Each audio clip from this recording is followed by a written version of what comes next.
What is going on, everyone, and welcome back. My name is Zachary and I hope you're having a fantastic day. Today I wanted to bring you a video showcase some of my favorite things that I've been enjoying as of recently. Spring is officially upon us, and with that being said, I wanted to share some of my favorite pieces of clothing I'm going to be wearing this season, as well as breaking down some of my favorite media that I've been enjoying as of lately, going through comics I've been reading, games I've been playing, as well as films I've been really enjoying as of recently. So sit back, relax, grab a drink, and enjoy. Spring is that time of year where I feel like layering is absolutely essential, where the weather changes so much throughout the day. It goes from cold in the morning, hot in the afternoon, and then back to cold by the end of the day. And I feel like jackets are a perfect layering piece for this season. This is one of my favorite jackets for the spring, and this is my vintage French tour coat, or Bleu de Treville. It's this beautiful bright blue twill that goes with absolutely anything, especially in the spring, and has these nice little accents on it with these little metal clasps to adjust the sleeves, as well as these 3 outer pockets and 1 hidden pocket on the chest for the wearer. And it's just this beautiful utilitarian piece that can be worn up or worn down, and I feel like goes with absolutely anything.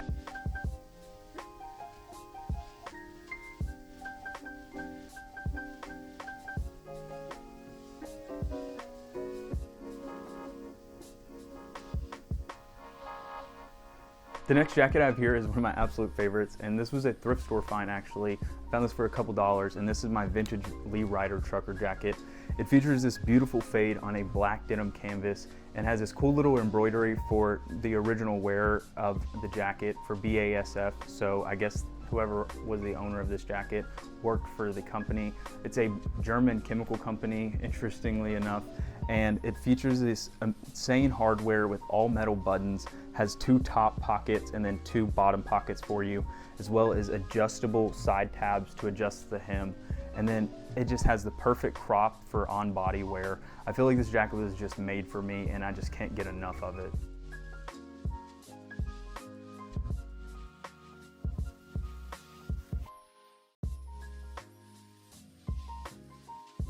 As they say, April showers bring May flowers, and if we're gonna talk about jackets in the spring, I feel like we have to talk about raincoats because this is just an essential piece for this time of year. It is just bound to rain in the spring. I know this because my birthday's in April, but with that being said, I feel like rain jackets are just a perfect outer layer to throw on. They go with absolutely everything. For me, when I think of a raincoat, I think of that iconic yellow raincoat. It's just a certain look in my head. And honestly, sometimes I love the contrast with an outfit if it doesn't go with your outfit and you just have on that yellow raincoat that's just bright and bold and you're wearing like all neutral colors. I think it looks so cool. But this is one of my favorite coats that I've found over the years in terms of rain jackets. It features this beautiful snap tab for the entire hood, so you can wear a collar when you get indoors and you don't have to keep the hood on if it's wet, and it's just such a nice little feature. I found this actually at Harbor Freight, and it was only like 20 bucks, so a super nice find, and you definitely could pick up one yourself.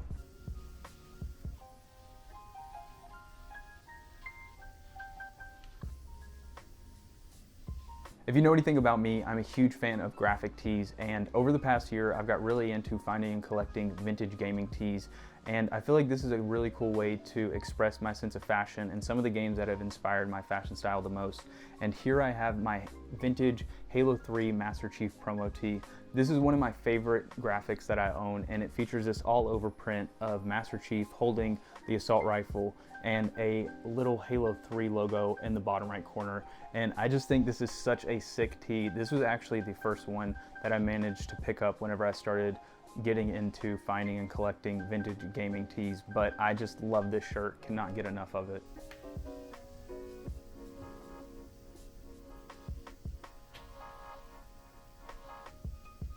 The next graphic I have here with me is a more recent pickup, and this is my vintage Marvel Daredevil graphic. I love the details on this. Daredevil is one of my favorite characters, and it features his iconic radar senses as well as this 3D print of Daredevil with his iconic Double D chest logo, and I just cannot get enough of this, especially with the release of the new Daredevil Born Again Season 2, as well as a new Daredevil comic series that just released at the beginning of this month. I just think it's the perfect time to be wearing this. Saving the best for last when it comes to graphics, here I have my Halo Reach Noble Team promo tee, and if you know anything about me, you know I am a huge fan of Halo. That was the first game that I ever got to play, and Halo Reach was the first title that I got to play on Xbox Live, so this holds a special place in my heart, truly. Definitely a holy grail, and the details on this are immaculate. It has the entire Noble team, starting with Carter, Emil, George, Kat, Noble 6, and last but not least, June. And it has the iconic Halo Reach logo and this beautiful fade that has worn better over time, as well as this beautiful cracking on the graphic. And I just love the details on this. I cannot get enough of this. This is definitely going to stay in my rotation for a while.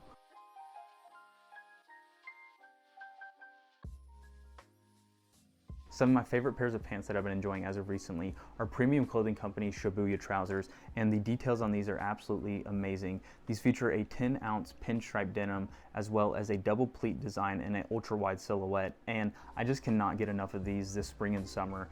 I've been looking for a pair of pinstripe pants for a long time, and when I saw premium clothing company release these last year, featuring a double pleat design and 100% natural materials with a 10-ounce cotton, I was just amazed and could not get enough of these. I had to pull the trigger.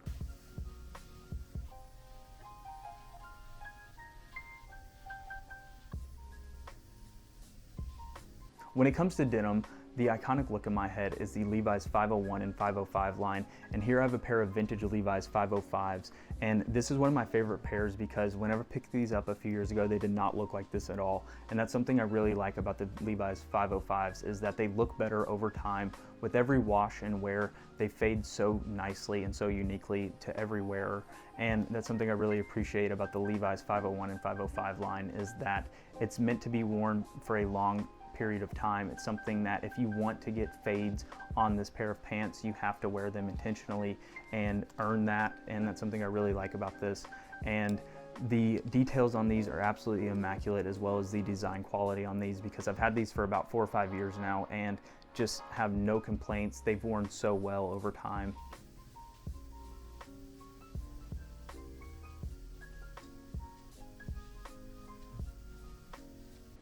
The last pair of pants I have here with me is one of my more recent pickups, and here is my Columbia Silver Ridge cargo pants. These have quickly become one of my more favorite pairs of pants as they've served so much utility for me. I work as a barber, and working in a barber shop, you're bound to get hair on you in some point of the day, and these make it so nice and easy to keep hair off me literally all day. I love the double cargo pockets on these, as well as this hidden little zipper pocket on the left side, and these just serve so much utility. I'm a big fan of utility wear and work wear, and I just love all the little details in this pair of pants. They have an adjustable waist belt as well as a 40 SPF spectrum rating, so these are perfect for spring and summer, going out, hiking, things like that. I just cannot rave about these enough, and I highly recommend picking these up.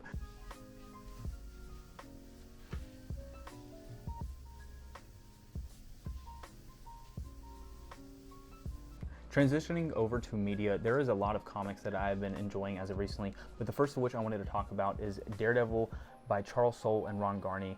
I think this is a great talking point to start with because of the new Daredevil Born Again Season 2 that has now released, as well as a new Daredevil series coming out today by Lee Garbett and Stephanie Phillips. And this is a really fun run from 2015 that introduces us to some new characters and new villains and tells us some really interesting stories of Daredevil and Matt Murdock. In the first volume, we get introduced to a brand new villain, Ten Fingers, as well as a new hero in the city of New York, Blind Spot, who is protecting Chinatown.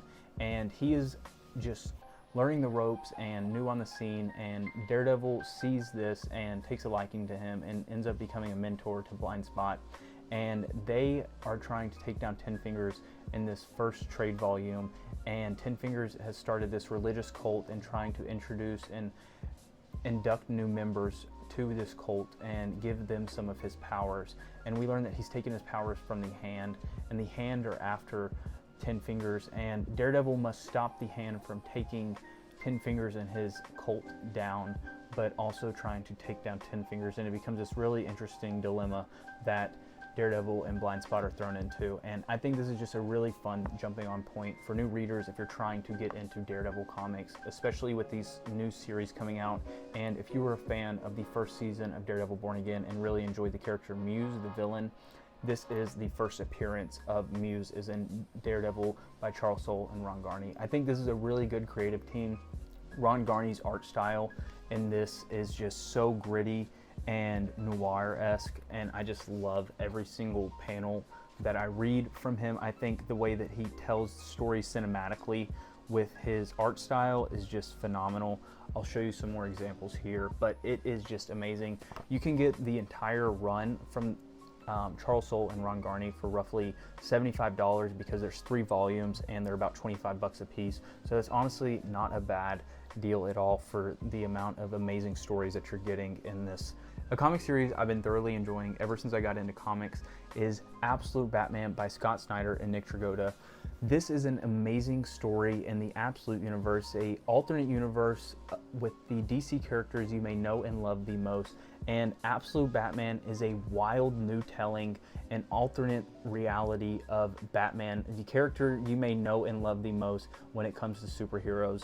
And I cannot recommend this enough to new readers and readers alike.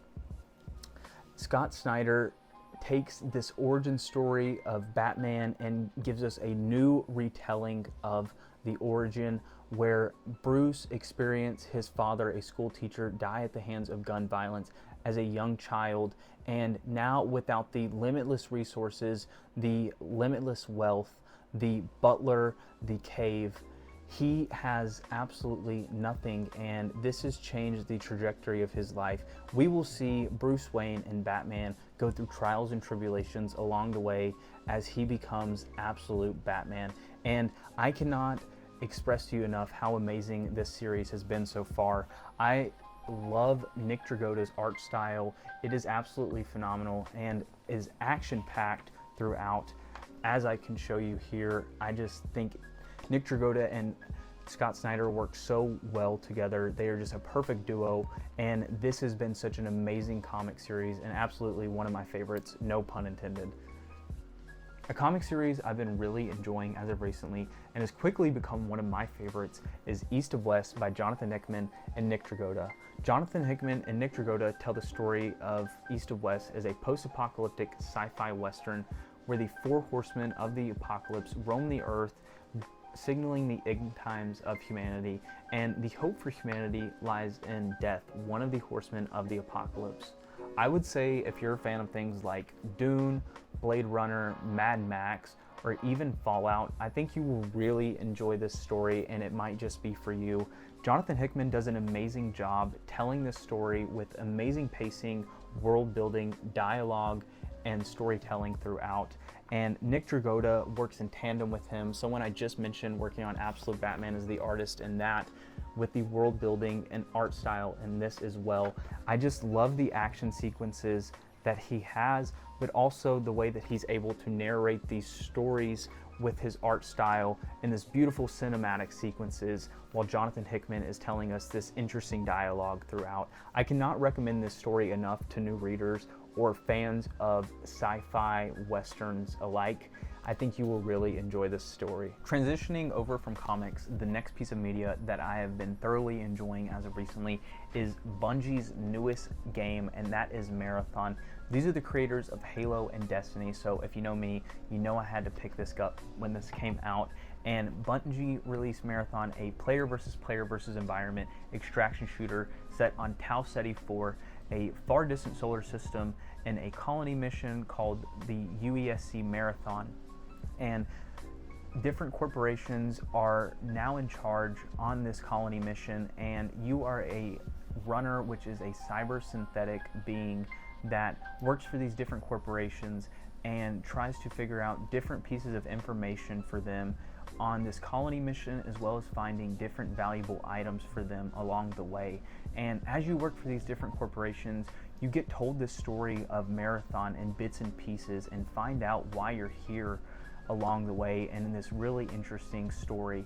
And you also can find out why these corporations are here to begin with, how they've managed to come out on top and be as successful as they are, and what their end goals are with this colony mission, and who is working together and who is not friendly in terms of these corporations, and this really interesting story that Bungie has created. Bungie does a fantastic job with this game, also with the art style throughout. You can tell that this creative team has poured blood, sweat, and tears and so much love into this game throughout the creation of this game, and it is just phenomenal. I cannot rave about it enough. And the gunplay of this game feels just like any other Bungie game, like Halo, like Destiny. It is phenomenal and is so fun.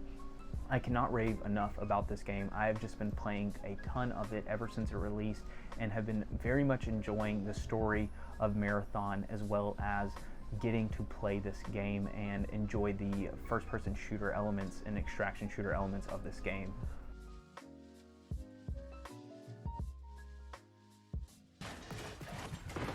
I really don't want to go over there. There's people here. Oh, what? Yep.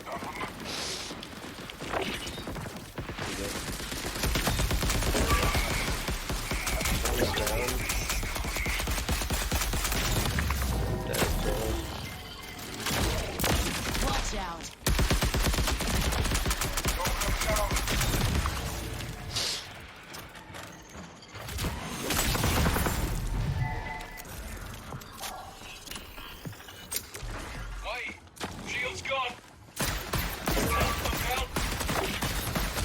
Okay, good. There's another behind you. They're gonna push from the other angle too.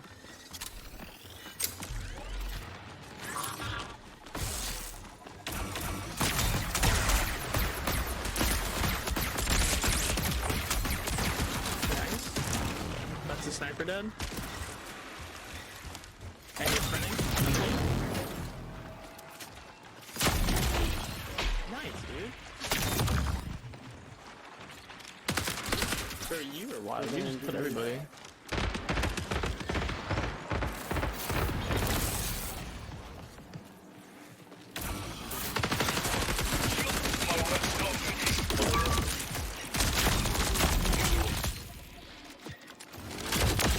No chance.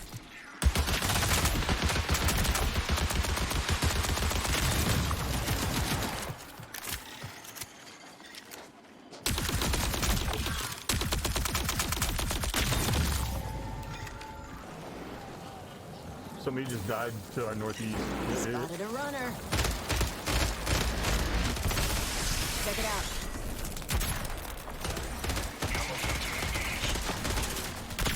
You guys one shot.